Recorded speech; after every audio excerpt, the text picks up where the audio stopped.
एक बौद्ध गुरु अपने शिष्यों के साथ कुटिया में बैठे ज्ञान की चर्चा कर रहे थे। उपस्थित शिष्यों ने गुरु को कहानी सुनाने के लिए आग्रह किया। शिष्यों के आग्रह पर बौद्ध गुरु ने एक कहानी बताते हुए शिष्यों से कहा, एक राज्य में एक प्रतापी राजा का शासन चल रहा था। राजा बहुत ही प्रजापालक था, हमेशा प्रजा के हित में प्रयत्नशील रहता था। वह इतना कर्मठ था कि अपना सुख, ऐशो आराम सब छोड़कर अपना सारा समय जन कल्याण में ही लगा देता था। और वहीं दूसरी ओर वो बहुत ही निष्ठा और निस्वार्थ भाव से सभी प्रजाओं को न्याय भी देता था। किसी भी दोषी और अपराधी को बिना दंड दिए नहीं छोड़ता था।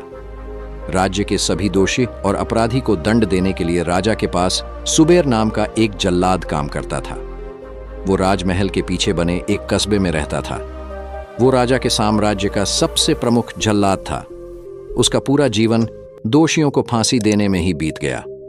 अब वह लगभग 60 साल का हो गया था।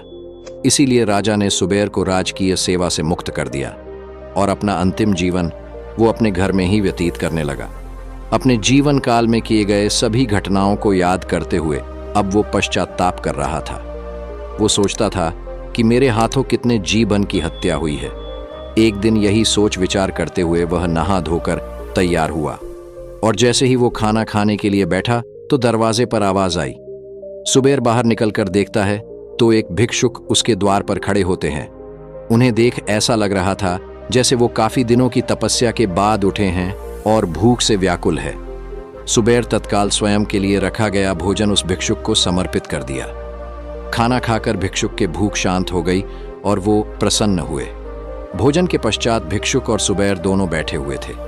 तभी सुबेर ने अपने जीवन में किए गए कार्यों को भिक्षुक के सामने प्रकट करते हुए कहा, है महात्मा, मैंने अपनी राजकीय सेवा के दौरान अनेक कैदियों अथवा अपराधियों को मृत्युदंड दिया है, जिसके कारण मुझे अपने पर अपराध बोध होता है और मैं ग्लानि के भाव में सदैव ग्रस्त रहता हूँ।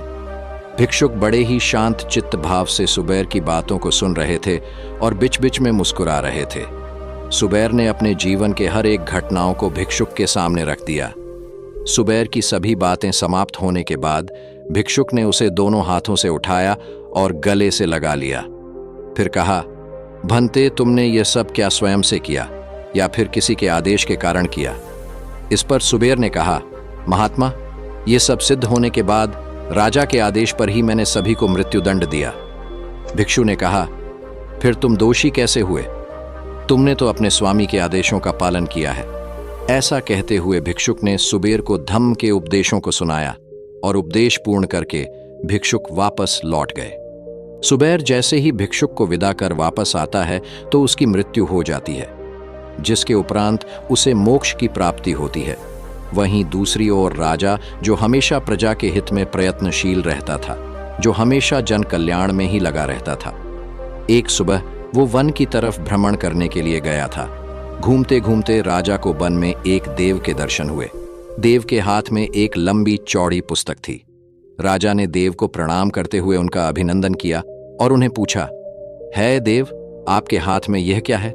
इस पर देव बोले, राजन, यह हमारा लेखा जोखा पुस्तक है, जिसमें सभी भजन कीर्तन करने वालों के नाम हैं। राजा ने निराशा युक्त भाव से कहा, है देव, कृपया देखिए तो इस किताब में कहीं मेरा नाम है या नहीं। देव महाराज किताब का एक एक पृष्ठ उलटने लगे, परंतु राजा का नाम कहीं भी नजर नहीं आया। कुछ समय बाद राजा ने देव को चिंतित देखकर कहा, देव, आप चिंतित ना हो, आपके ढूंढने में कोई भी कमी नहीं है। वास्तव में ये मेरा ही दुर्भाग्य है कि मैं भजन कीर्तन के लिए समय नहीं निकाल पाता और इसीलिए मेरा नाम इस पुस्तक में नहीं है। उस दिन राजा के मन में आत्मग्लानि उत्पन्न हुई, लेकिन इसके बावजूद भी वो इन सभी बातों को भुलाकर फिर से परोपकार की भावना लिए दूसरों की सेवा में लग गया। कुछ दिन बाद राजा फिर एक सुबह वन की तरफ टहलने के लिए गया तो उसे वहीं देव महाराज के दर्शन हुए। इस बार भी उनके हाथ में एक पुस्तक थी, लेकिन इस पुस्तक का रंग और आकार में बहुत भेद था और यह पहली वाली से काफी छोटी भी थी।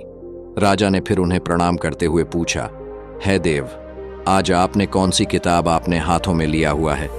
इस पर देव ने कहा, राजन, आज के इस पुस्तक में उन लोगों का नाम लिखा है जो ईश्वर को सबसे अधिक प्रिय हैं। यह सुन राजा ने कहा, कितने भाग्यशाली होंगे वे लोग निश्चित ही वो दिन रात भगवत भजन में लीन रहते होंगे। क्या इस पुस्तक में मेरे राज्य की किसी नागरिक का नाम है? देव महाराज ने पुस्तक खोलकर देखा और राजा से कहा, राजन, इस पुस्तक की पहले पन्ने पर पहला नाम तुम्हारा ही है। और इतना कहकर देव कहीं गायब हो गए। लेकिन राजा यह सोच सोचकर असमंजस में रहा कि मेरा नाम उसमें कैसे लिखा हुआ है। मैं ना तो कभी भजन कीर्तन करता हूं और ना ही कभी मंदिर जाता हूं। यहीं पर बौद्ध गुरु ने अपनी कहानी को खत्म करते हुए शिष्यों से पूछा, तुम सबको कहानी कैसी लगी और तुम्हें इससे क्या सीखने को मिला? इस पर एक शिष्य ने कहा, गुरुवर, इस कहानी का शीर्षक हमें कुछ समझ नहीं आया। राजा के जल्लाद सुबेर को मृत्यु के बाद मोक्ष कैसे प्राप्त हुआ? और कहानी की आखिरी में राजा की तरह हम भी असमंजस में पड़ गए हैं कि अगर राजा भजन कीर्तन नहीं करता था, धार्मिक नहीं था, तो वो भला ईश्वर के प्रिय कैसे बना? इस पर बौद्ध गुरु ने मुस्कुराते हुए कहा, पुत्र, यही तो इस कहानी का शीर्षक है।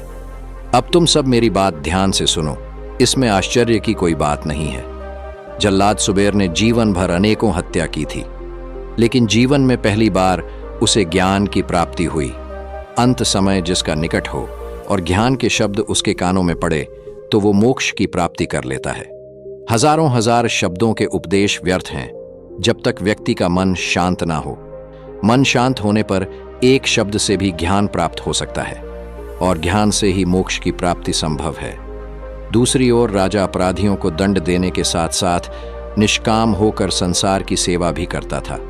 जो लोग संसार के उपकार में अपना जीवन अर्पण करते हैं, जो लोग मुक्ति का लोभ भी त्याग कर समाज की सेवा सहायता में अपना योगदान देते हैं, उन त्यागी महापुरुषों का भजन स्वयं ईश्वर करता है। राजा भले पूजा पाठ नहीं करता, लेकिन हमेशा जन कल्याण कामों में लिप्त रहकर वो असल में ईश्वर की ही पूजा करता था। परोपकार और निस्वार्थ लोक सेवा किसी भी उपासना से बढ़कर है। कर्म करते हुए 100 वर्ष जीने की इच्छा करो तो कर्म बंधन में लिप्त हो जाओगे। ईश्वर दीन दयालु हैं, उन्हें खुशामद नहीं भाती बल्कि आचरण भाता है। सच्ची भक्ति तो यही है कि परोपकार करो, दीन दुखियों का हित साधन करो। अनाथ, विधवा, किसान और निर्धन आज अत्याचारियों से सताए जाते हैं। इनकी यथाशक्ति सहायता और सेवा करो, यही परम भक्ति है। गुरु के इस कहानी से शिष्यों को आज बहुत बड़ा ज्ञान मिल चुका था और वो सब समझ गए थे कि परोपकार से बड़ा कुछ भी नहीं है और जो परोपकार करते हैं वही ईश्वर के सबसे प्रिय होते हैं। मित्रों, जो व्यक्ति निस्वार्थ भाव से लोगों की सेवा करने के लिए आगे आते हैं, परमात्मा हर समय उनके कल्याण के लिए यत्न करता है।